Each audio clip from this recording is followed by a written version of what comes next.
Let's see.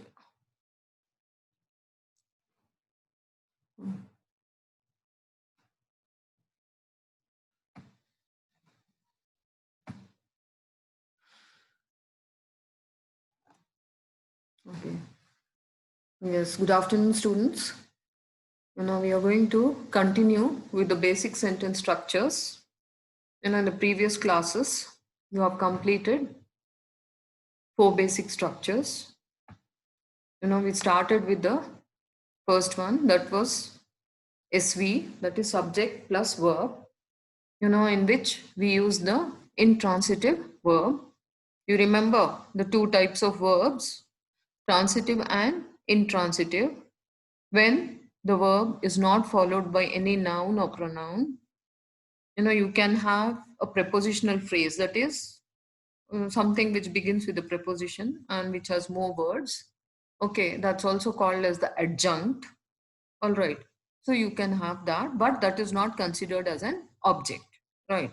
So that sentence will be called as the SV because there is no object in that. Though you might have something else like adverbs and all those things, but that is not called as SV. Oh, that is only subject plus verb. Like the children are fighting. What is it? The children is your subject and the verb is are fighting. The verb can be in any tense. Now that you are thorough with the tenses, we have done the various tenses. And again, this is going to be useful in your next uh, lesson, that is active passive voice. We are going to deal with active and passive voice. So you need to be thorough with your tenses, go through the tenses and especially the different forms of the verbs and the V3 form of the verb. You have to learn it, the correct spellings and be thorough with it. All right. So now coming back to the basic sentence structures, the first one is V, that is subject plus verb, where we have used the intransitive verb. Remember the definitions of the transitive verb and the intransitive verb. The transitive verb is the verb followed by an object. After the verb, you have an object. And intransitive, there is no object, right? So you have seen just now, you have seen many examples there. So go through that once again, recall it. All right. Then the next one we did was subject plus verb plus object. We have used transitive verb. The subject is a doer. Then you have the verb in any tense. And then you have the object. Object is the noun or the pronoun. One object and that is the direct object.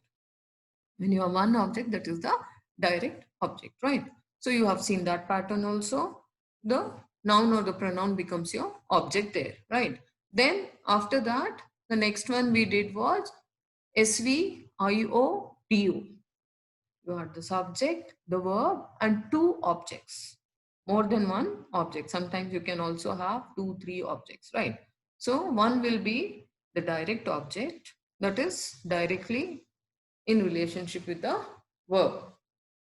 What is done, all that will be explained by the direct object. And then you also have the indirect object. To whom, you will answer the question like for whom, for what. All right, that is the indirect object. So you have IODO. First in these sentences, after the verb is followed by indirect object and then the direct object. You remember the rule to have an indirect object. First, you need a direct object. Direct object is compulsory. Then only you will have the indirect object. So that was the third structure that we learned. That is subject plus verb plus IO plus DO. Right.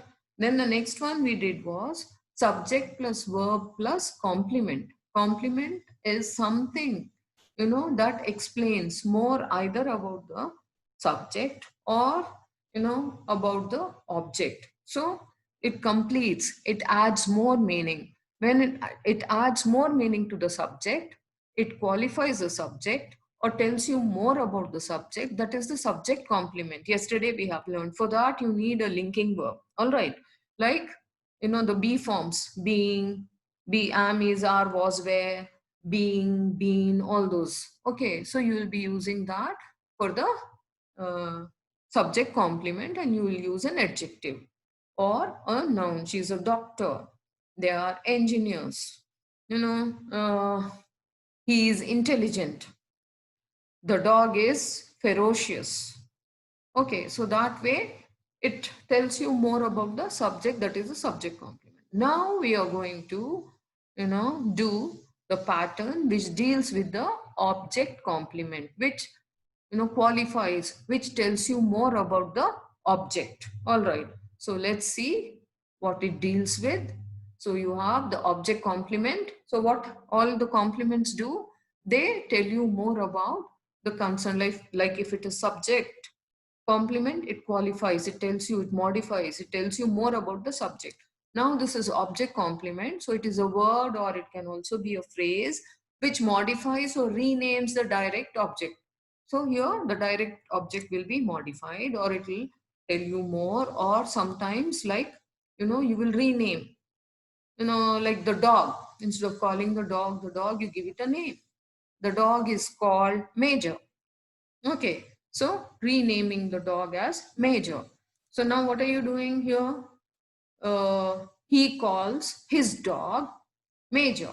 So, or he named his dog Major. So you're modifying, you're renaming it. He is the subject here.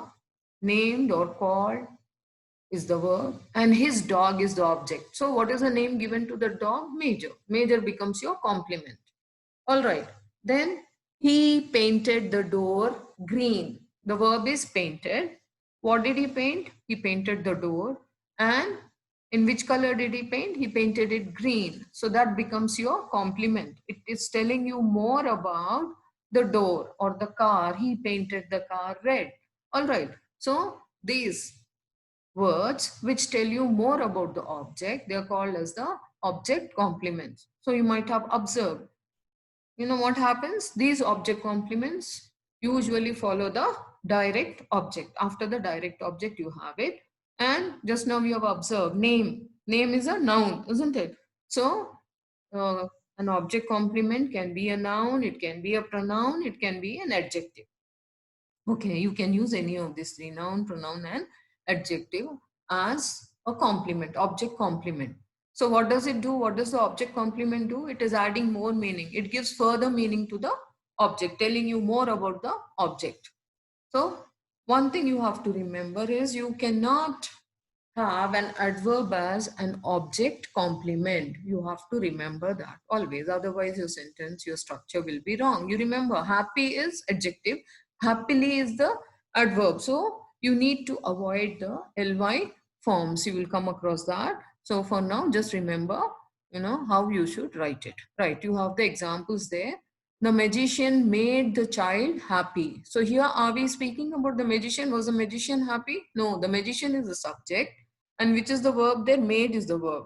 The object, the child. So who was made happy? The child. So this happy becomes, what is happy? An adjective. So it tells you more about the child, isn't it? Telling you further, how was the child? The child was happy. Why? Who made him happy? The magician, right? So this becomes the object complement, telling you more about the object, right? So this is how you should be able to learn it. This one, he calls his dog Captain. So again, he is the subject, calls is the verb, his dog is the object, and Captain is the name, pronoun, proper noun, right? It's a proper noun. So you are renaming it, giving it a name as Captain. So that becomes a complement. Now look at this sentence. She kept the house neatly. Is this right? What did we say just now? Now first tell me, what is she? She is the subject, kept is the verb, and the house is the object. So can we say neatly? You use this adverb to add more meaning to the verb, to qualify the verb, to tell more about the verb. But here we are speaking about the house. So how will you say? She kept the house neat, not neatly. If you write neatly, that becomes an adverb and your pattern will be wrong. So you need to cut down the ly form, just use the adjective neat. She kept the house neat. So this becomes SVOOC pattern. Is it clear so far? Have you understood it? What is OC? So object complement. You have the object and you're using an adjective or sometimes a noun or a pronoun to speak more about the object, right? So that is the object complement. Now you have few exercises given here. You have to read them, understand, and pick out the object complement, which is the object and what is telling you more about the object, right? That becomes your object complement. So here, let's see, the work keeps him busy. The first one is the work keeps him busy. So which is your subject? The work, okay. Verb is keeps. And which is the object? Him. And how busy, okay. So that is the adjective. The work keeps him busy. The music keeps her relaxed. RELAXED, okay. The music keeps her relaxed. There's a type uh, error there, relaxed, okay. So again, the music is the subject, keeps is the verb there, and which is your object? Her is the object. So which should be your complement? Relax is the object complement, because it tells you how her condition, how is she here, her, the object, right? So go on in this way, read each sentence and try to identify the object as well as the complement. The movie made them angry. She left the bucket empty. Next one is he made the coffee strong. The next one, they boiled the eggs hard. Next one, he painted the door blue. The next one, he found the seat unoccupied. Okay. The mother left the child unattended. She found the house vacant. All right. So read each sentence. Try to identify the subject there, then the verb, the object, and what tells you more about the object. Right? Is this clear? So now you have learned just now, you cannot use the adverbial form here with the object. You can use only the adjective or the noun or pronoun. Okay. So you have to pick up the right word here and write down your sentence in the SVOOC pattern, that is subject, verb, object, and object complement.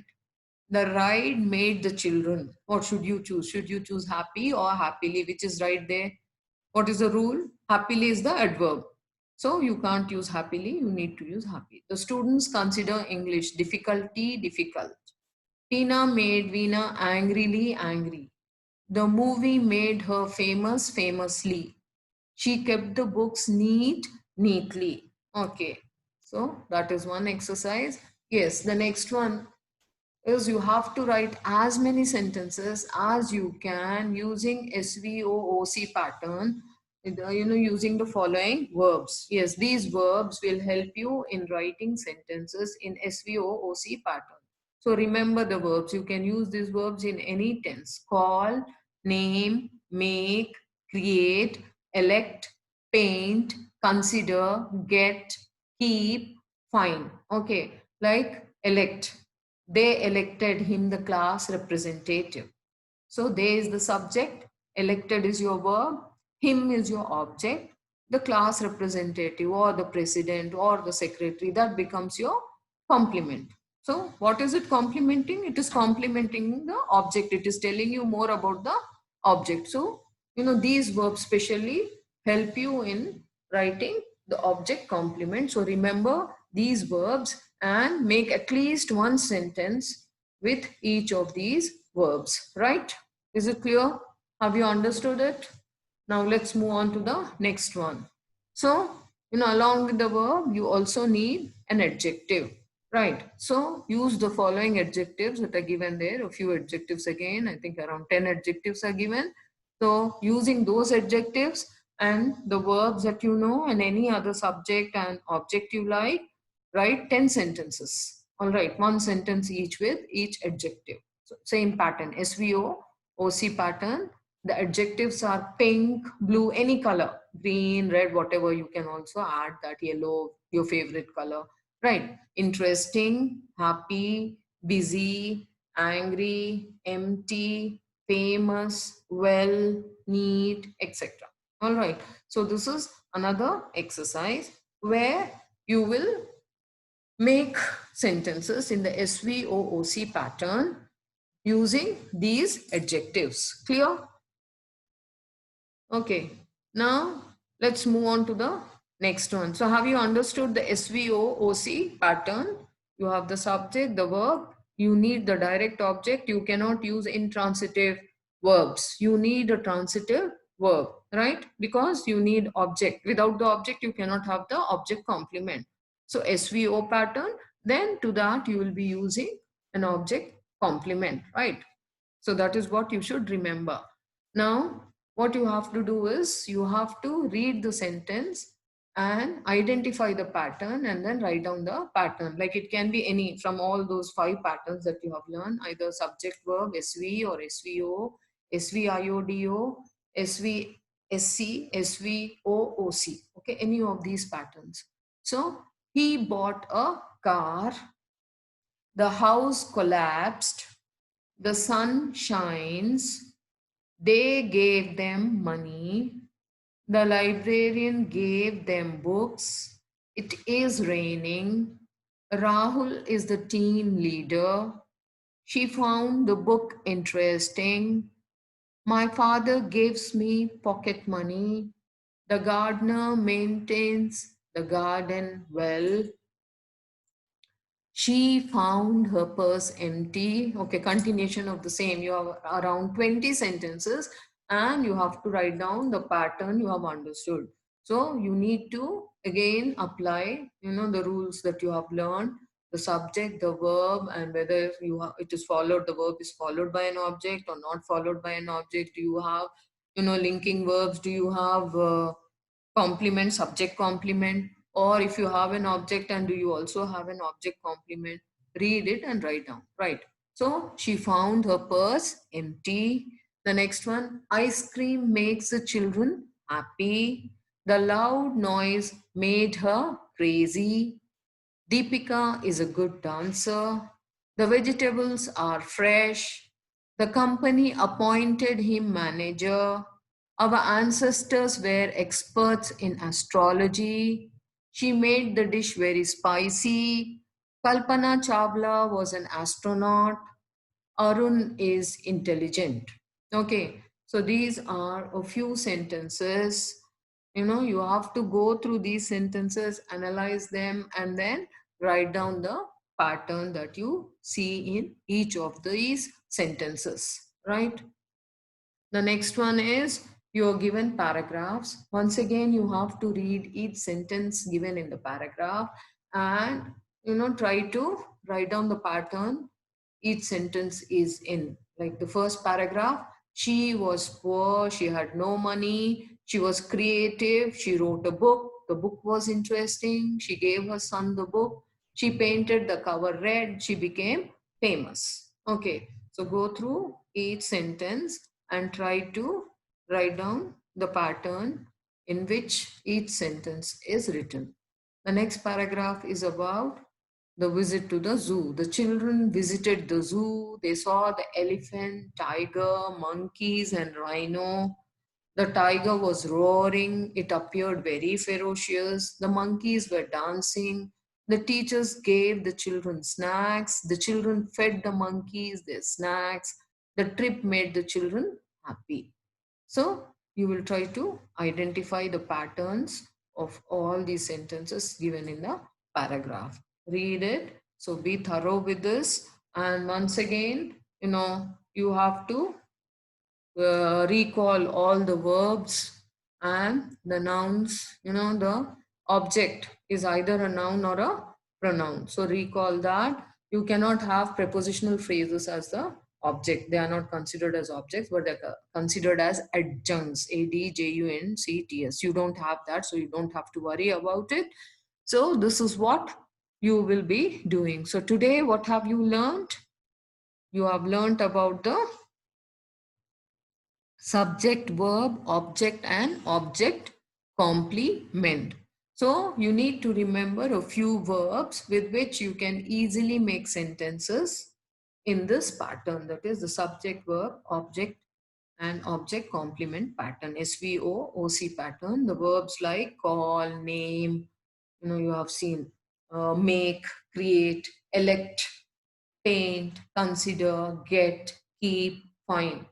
So this becomes easy for you if you remember these verbs. You can easily make sentences using the SVOOC pattern, right? Is it clear so far? And what is the one more rule that you have to remember? When you're writing in this pattern, you cannot use an adverb. You cannot use the ly form, fastly, slowly, all that should be avoided. Okay. So you need to use adjectives. You can use colors and then describing words. All right. So that which describes the noun or the pronoun, not the verb, right? So that way you will be writing the SVOOC pattern. Is it clear so far? So today you have learned SVOOC pattern. So you need to remember that. And then where will you have it? The complement follows the direct object. You cannot have it before. Otherwise that will become some other pattern. So here you will have the object and then the object is followed by the complement. And the complement most of the time either a noun or an adjective. That becomes easy for you to remember and do it. So is it clear? Understood? Quickly recall, the first one we did was SV pattern, subject plus verb. So in that pattern also try to write down 10 sentences. Already many examples have been provided for you. So from those examples, but don't write down the same thing. They should be your own sentences. So subject verb pattern. Then the next one will be subject verb and object. Now you have understood, you have different verbs. You use different verbs or at least change the objects, change the subjects. Don't repeat the same sentences that have been given as examples. Then the next one you have done is SVIO DO pattern. You have seen the indirect object and the direct object. Okay. So once again, you have to remember in the indirect object, if you're using the pronouns, you cannot use the nominative pronouns, but you have to use the objective pronouns like me, us, you, him, her, okay, it, them, okay. These are the pronouns that have to be used in the objective place. That is one thing you need to keep in mind. Then the next one is SVSC, that is subject verb subject complement, where you will be speaking more about the subject. Immediately after the verb, you will have an adjective. All right. So, or sometimes a noun also, which will qualify, which will tell you more about the subject. And you have the linking verbs. You remember the linking verbs, the be form verbs. Then you have a few verbs like appear, look, all those sense, verbs which express senses, touch, taste, all those things. All right. So that comes in your SVSC. And then what we have done recently, the SVOOC. Verb is compulsory, and in this object complement, object is compulsory. Then only you will have the complement. So is this clear? Have you understood the patterns? Right? So you have many examples. Go through the examples and you also try to write down 10 sentences in each of these patterns and also identify the given sentences, both the paragraph as well as the individual sentences, so that you will be thorough with this. And we'll start with the active and the passive voice in the next class. Right? Thank you.